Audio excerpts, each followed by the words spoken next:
What's up, guys? Brony Dash here, and welcome to another top 5. And today we're doing top 5 worst films of 2002. Now I'm hoping to get these done very fast because after this I'm doing a top 5.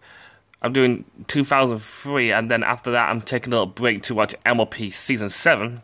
But I'm hoping to get these done very quickly before January, so I can do top 5 best and worst video games, and also top 5 best and worst films of 2017. And then next year, as before, also 2018. But here's a little hint for movies. I'm starting with movies. Well, for films or movies, I like to class it as. For films, for two that are definitely going into the pick. Well, I'd say so. I know this one is definitely going in. One, actually no, these two are definitely going in the top 5 best ones. My Little Pony the movie and John Wick Chapter 2. Those two are going in the best ones. Those two are awesome. And for the worst, I have picked The Fate of the Furious, which is the 8th Fast and Furious movie. God knows why they keep fucking making them. I thought they would stop. And the new Power Rangers movie. As much as I love Power Rangers, that didn't capture me. For video games, two of them that are definitely going in. South Park, The Fractured Butthole. I mean, come on, South Park's fucking awesome. And of course, Injustice 2. Now, two games that are definitely going in the top 5 worst: Destiny 2 and Assassin's Creed Origins. So yeah. Anyway, guys, I probably might have pissed off a lot of people by saying that, but still. But anyway, guys, I need to do this fast. So yeah, those are just a previous hint. Anyway, without further ado, top 5 worst films of 2002. Top 5 worst films of 2002. At number 5, Ghost Ship. Now, as well, this movie wasn't that bad. It's a cliche horror film. It is the biggest cliche horror film ever. Right, we all know about a haunted ship where most people don't go on it because it's scary and it could be deadly. Well, these guys thought, hey, you know that ghost ship that nobody goes on because you could die? Let's fucking go on it! What was processing through your mind when you thought of that idea? What was processing through your mind, if you fucking got one? What was literally processing? It's like if I was in the military and my boss would be like, you have to go to a ghost ship to investigate something, I'd be like, here's my resume, fuck you, bye bye, because I'm not going in there and getting killed.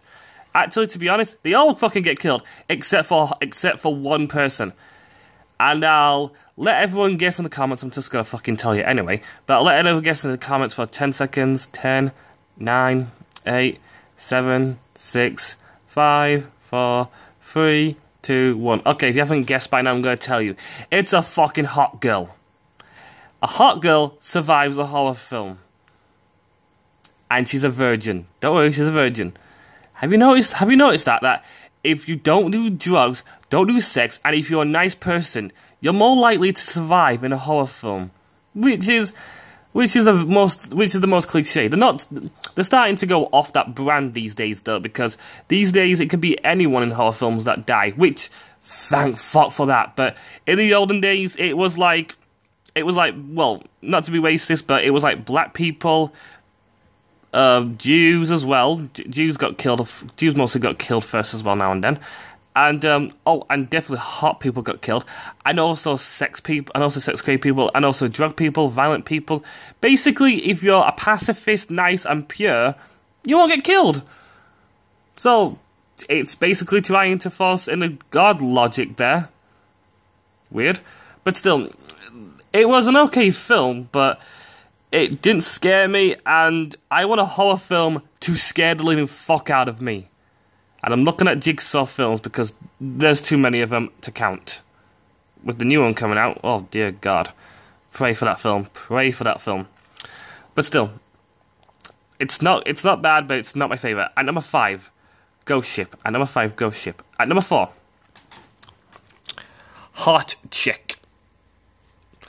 What was Rob Schneider thinking about when he said, hey, I should really fire my agent, but first, there's a movie called Hot Chick. I shall fucking star in it. Basically, the premises of this movie is, I'm not sure if anyone's heard of a movie called Freaky Friday. It's kind of like that.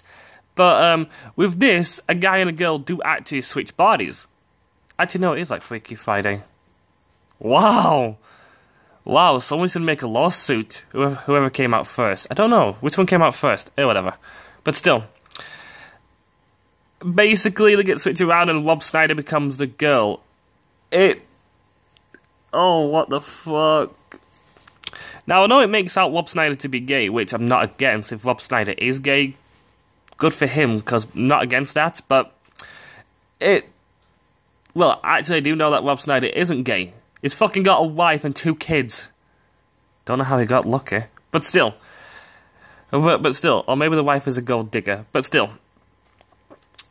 This movie has no redeemable qualities. Even though Rob Schneider is an okay actor, there's nothing good about this film, considering he had to pretend to be a girl. Now, if my manager said, in the next film, Steven, you have to be a girl, I'd be like, you're fired. I am not dressing up in a fucking tank top and skirt. No way. I'd rather play as a badass person, or maybe a scientist nerd, or whatever. Something that doesn't involve me dressing in a fucking girl's costume. Unless it's classed as like a disguise kind of movie, then maybe. Because that's okay, but still. No redeemable qualities, it's fucking terrible. So yeah, at number 4, Hot Chick. At number 4, Hot Chick. At number 3, Chicago. Now, back then, there's been so many musicals. The latest good one being The Blues Brothers. Fucking hell, that was good. And then the sequel to it, Blues Brothers 2000. That was shit. And then they started to get even worse after that. I'm glad they kind of stepped up a bit with Step Up, because Step Up was kind of good, and Street Dance, Step Up and Street Dance, those two move, although to be honest, they're not musicals, they're more like dancing movies, so they don't count. So, actually no, forget what I said about those 2 movies, because they don't count, but still, they were good movies. But, musicals these days are definitely becoming bad, especially with High School Musical and Hairspray. What the fuck? And this one is no exception. Bad singing, and a lot of these actors and actresses definitely should be auto-tuned. I always say, if you've got a good voice, keep it. If you don't, auto-tune the fucking shit out of that voice. And a lot of these actors and actresses definitely should have auto-tune. They can't sing for fuck all.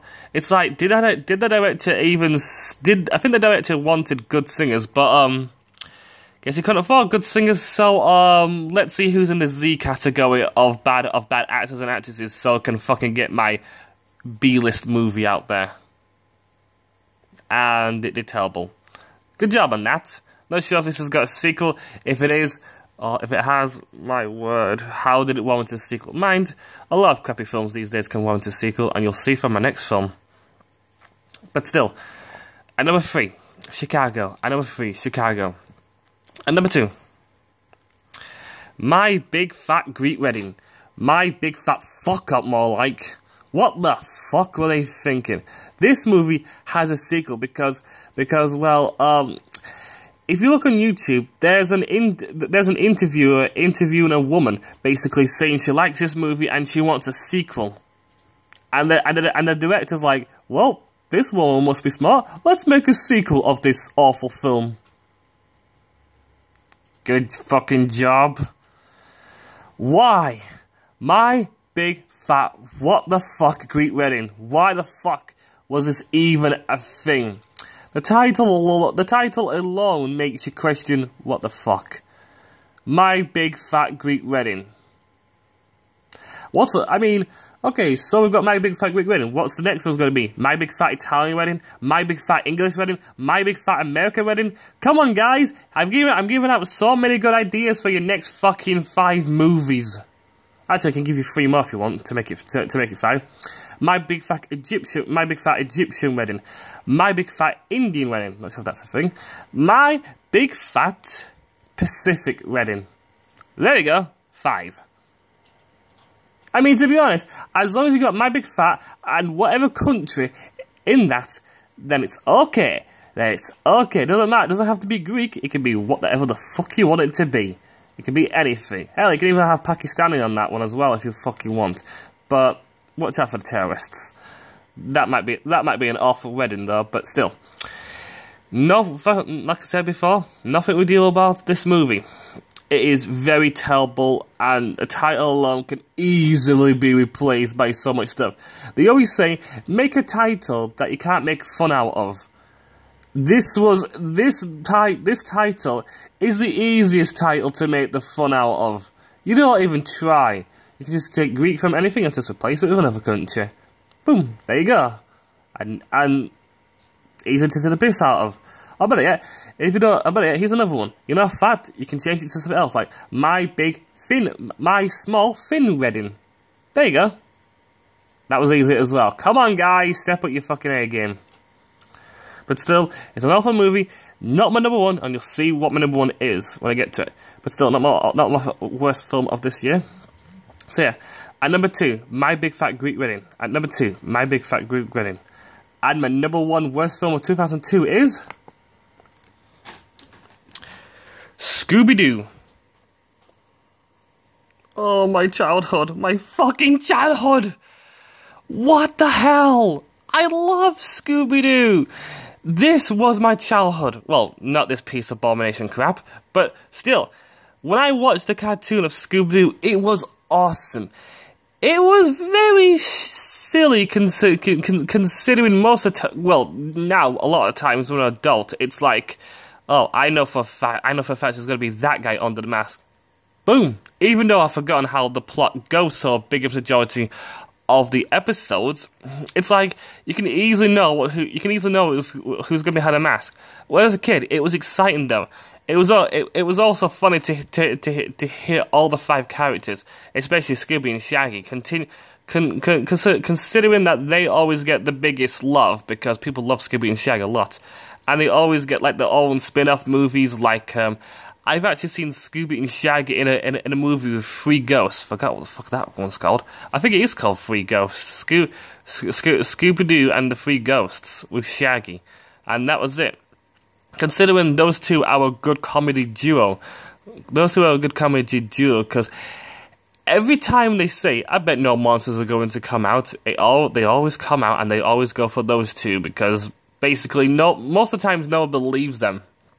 Nobody believes them, except for now and then Fred, Daphne, and Velma will sometimes believe them. But still, this movie did not do it justice. Scooby-Doo looks like a pile of turd droppings. The actor for Fred was not a good choice. Daphne, again, not a good choice. Velma, so-and-so. Shaggy was a good choice, I will admit though. Shaggy was a good choice for the actor, but that was the only good choice for an actor. Everything else about this movie sucked. And to be honest, Scrappy-Doo looked terrible as well. Yes, he's in this film as well. But you fucking forgot about that. He only appears a little bit as a backstory, and right at the end, to be claimed, he's the villain. What the motherfucking god? This movie was terrible. Nothing was doable, and I'm glad. And it's like Michael Bay when he makes Transformers movies and Teenage Mutant Ninja Turtles movies. It's like, stop killing our childhood. Stop it. Okay? I'd love to talk more about this. I might do a review about this film to make more sense to it, but I can't do more because YouTube won't let me go past the 15-minute mark. So yeah, at number 1, Scooby-Doo. At number 1, Scooby-Doo. Well guys, that's it for my top 5 worst films of 2002. Join me tomorrow where I start with 2003. Well guys, bye.